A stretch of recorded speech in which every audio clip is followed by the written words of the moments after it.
Pour tout le monde, chers abonnés et non abonnés également. Aujourd'hui, je vais taquiner tout le monde. Ravi de vous rencontrer dans cette nouvelle vidéo dans laquelle nous allons découvrir un traitement dans les logiciels de cartographie. Il s'agit de voir le traitement qu'on appelle la reclassification. La reclassification est très importante, surtout quand vous travaillez sur plusieurs couches et que vous devrez combiner toutes ces couches-là pour produire une carte finale. Vous allez voir que ça va vous faciliter beaucoup le travail et surtout ça va vous permettre de ne pas faire des traitements erronés. Et la reclassification des valeurs d'une couche raster, c'est une étape vraiment cruciale dans une analyse, comme par exemple une analyse multicritère en cartographie. Et je vais vous donner d'abord quelques exemples d'importance de cette opération qu'on appelle la reclassification. Par exemple, la reclassification, ça va vous permettre de standardiser vos critères. Par exemple, quand vous avez une analyse à faire, où vous devrez combiner plusieurs couches raster qui répondent à différents facteurs, par exemple les pentes, les altitudes, la distance aux routes, l'occupation du sol, comme dans le cas de l'étude que je suis en train de faire. Ces couches-là, ils peuvent avoir des unités ou bien des échelles qui sont différentes. Dans ce cas, la reclassification va vous permettre de transformer ces valeurs hétérogènes en valeurs communes ou bien en valeurs comparables. Voilà. Et souvent, sur une échelle qui va de 1 à 5, 1 à 100, bon, ça va dépendre de votre échelle. Et cela va faciliter après la combinaison des couches sans pouvoir introduire des biais dus aux différentes unités. Et l'autre importance, c'est que la reclassification, ça permet aussi la simplification des données. C'est-à-dire, et vous avez par exemple les couches raster qui peuvent contenir une grande diversité de valeurs, n'est-ce pas? Maintenant, la reclassification, ça va réduire cette complexité en regroupant les valeurs dans des classes qui sont considérées comme des classes significatives. Donc, elle rend les données plus faciles à interpréter et plus rapides à traiter. En regroupant par exemple, si on prend par exemple la couche des pentes, voilà, les zones où les pentes sont inférieures ou bien sont comprises entre 0 à 5%, on les met dans une classe, vous voyez.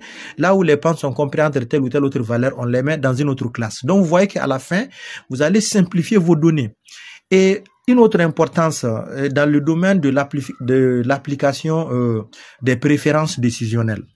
Je prends toujours dans le cas de l'analyse multicritère où chaque critère a une influence différente sur le résultat final. Dans ce cas, et grâce à la reclassification, on peut attribuer à chaque classe une valeur de préférence ou bien une valeur de pertinence selon les objectifs que nous visons dans le projet. Et là, cela va permettre d'incorporer des jugements d'experts ou bien d'objectifs de planification dans le modèle même. Par exemple, pour une implantation d'infrastructures, une distance à la route, par exemple, on peut prendre les distances à la route inférieures à 500 mètres peuvent être reclassés avec une valeur, on peut prendre une valeur de 5 qui va être interprétée comme très favorable, alors qu'une distance qui est supérieure à 5 km va être considérée comme une valeur peu favorable. On va donner par exemple la valeur 1. Donc vous voyez, et à la fin, tout ça, ça va permettre la préparation à la combinaison des critères dans votre traitement. Parce qu'une fois que les différentes couches ont été reclassées, elles peuvent, dans ce cas-là, être combinées ensemble, souvent par addition pondérée ou logique booléenne. Donc, la reclassification est vraiment une étape très préalable et voire indispensable pour intégrer les couches dans une analyse. Voilà, quel que soit le type d'analyse ou d'autres méthodes de décision. Donc, maintenant que nous avons compris c'est quoi l'importance de la reclassification, nous allons maintenant voir concrètement comment ça se passe. Vous voyez ici que j'ai plusieurs couches raster la couche des pentes qui a déjà été reclassifiée, la couche de la couverture du sol, la couche de la distance euclidienne, la couche des densités de la population. Nous allons prendre l'exemple. Donc, pour faire la reclassification, cela veut dire que vous avez déjà des couches raster. Et une autre chose importante, toutes les couches doivent être mises dans le même système de coordonnées, avec la même résolution spatiale aussi. Tout ça pour pouvoir à faire un traitement correct vers la fin.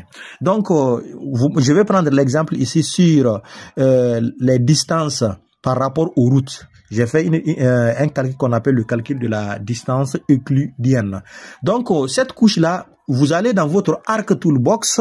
Dans Arc Toolbox, vous avez besoin de Spatial Analysis Tools. Quand vous ouvrez Spatial Analysis Tools, vous allez descendre jusqu'au niveau de Reclass.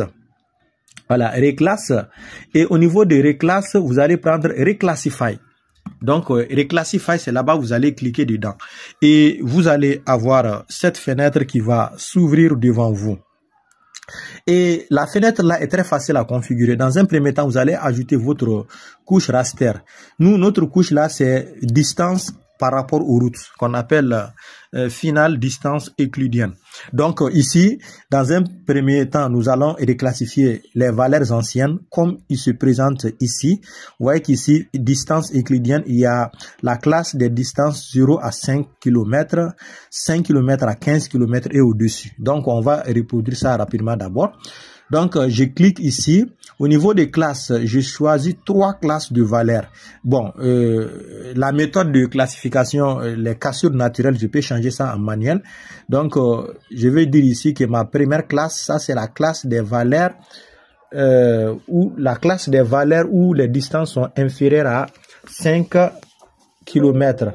5 km. La deuxième classe de valeurs, c'est la classe des valeurs qui vont de 5 km à 15 km.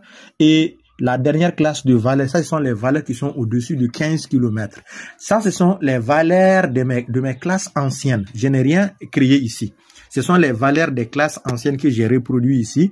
Et grâce ici à ce graphique-là, vous voyez le nombre de cellules qui se trouvent dans chaque classe de valeurs. Voilà, puisque nous travaillons avec une couche raster.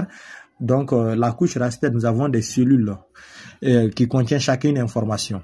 Maintenant, et après cela, nous allons maintenant créer les nouvelles classes de valeurs. Et là, n'oubliez pas ce qu'on avait dit dans notre explication. Et on avait dit que là où la distance est inférieure à 5 km, c'est ce qui est très favorable. Là où la distance est entre 5 et 15 km, ça c'est peu favorable. Et là où la distance est au-delà de 15 km, ça c'est la distance qui est vraiment pas favorable du tout. Donc on va représenter ça en termes de pourcentage sur une échelle qui va de 0 à 100%. Donc là où la distance est au-dessus de 5 km, nous allons accorder la valeur de 100. Voilà, qui veut dire très favorable. Là où ça va de 5 à 15 km, on va accorder 50%. Et là où c'est au-dessus de 15 km, ça c'est 0%. C'est pas favorable du tout. Et les anciennes valeurs sont là. Les nouvelles valeurs sont là. Une fois que vous avez introduit les valeurs anciennes et les valeurs nouvelles, il ne reste plus qu'à valider. Mais une autre chose aussi, cette fenêtre-là, je ne l'ai pas expliqué. Souvent, vous pouvez avoir plusieurs colonnes qui contiennent des valeurs. Assurez-vous de choisir la colonne où il y a les valeurs qui vont être utilisées dans la classification. Mais ici, comme moi, je n'ai qu'une seule colonne, c'est pourquoi je n'ai pas prêté attention à cette partie. Maintenant, dans le fichier de sortie, vous pourrez garder le nom par défaut ou bien changer le nom en un nom que vous-même vous souhaitez. Pour ma part, je vais garder le nom par défaut. Et là, je vais exécuter l'algorithme pour voir le résultat final. Je clique sur OK. Et là, je patiente. Et vous allez voir que la nouvelle carte qui va être générée n'est pas aussi loin de l'ancienne carte. Vous voyez? Maintenant, je viens d'avoir une nouvelle couche raster où cette fois-ci les valeurs sont classifiées. Maintenant, ces couleurs-là aussi, j'ai la possibilité d'aller dans la partie symbolisation pour changer la palette de couleurs. Voilà, je peux changer les palettes de couleurs là en une autre. Je peux prendre par exemple, voilà ça là. Clique appliquer. Voilà, ok. Donc, plus c'est foncé, plus ce n'est pas bon. Voilà. Et là, vous voyez que ces deux couches-là, les pentes de la région de Ségou et la distance par rapport aux routes ont tous été réclassifiés et avec une échelle facilitant leur comparaison. Et cela va aussi faciliter le traitement quand je vais essayer de les combiner. La carte finale qui serait générée va être un peu plus facile à interpréter, puisque dès la base, nous avons fait des traitements pour nous faciliter l'interprétation de cette carte. Mais je pourrais aussi continuer mon analyse sans faire la réclassification, mais la carte finale là serait un peu plus difficile à interpréter. Donc, ces genres d'analyse là, ça rentre dans les traitements avancés, c'est-à-dire pour les gens qui font la cartographie pour prendre les décisions. C'est pas le niveau de base ni le niveau moins, c'est le niveau élevé, mais tout cartographe doit apprendre à faire ces genres d'opérations. Et pour ceux qui veulent apprendre concrètement comment faire les analyses multicritères, vous pourriez aussi m'écrire sur le numéro qui apparaît en bas de la vidéo. La formation est disponible et nous allons faire la formation soit en présentiel pour quelqu'un qui est à Bamako, soit en ligne pour quelqu'un qui est en dehors de Bamako. Ok, donc merci beaucoup. Et les non-abonnés, n'oubliez pas de vous abonner à la chaîne. Ceux qui sont même abonnés, activez la cloche de notification pour pouvoir recevoir à chaque fois quand nous publions une nouvelle vidéo de leçon sur les logiciels de cartographie, les logiciels de mine et les logiciels de statistique. Sur ce, je vous dis de vous porter très bien, prenez soin de vous et on se retrouve à la prochaine dans une nouvelle vidéo pour explorer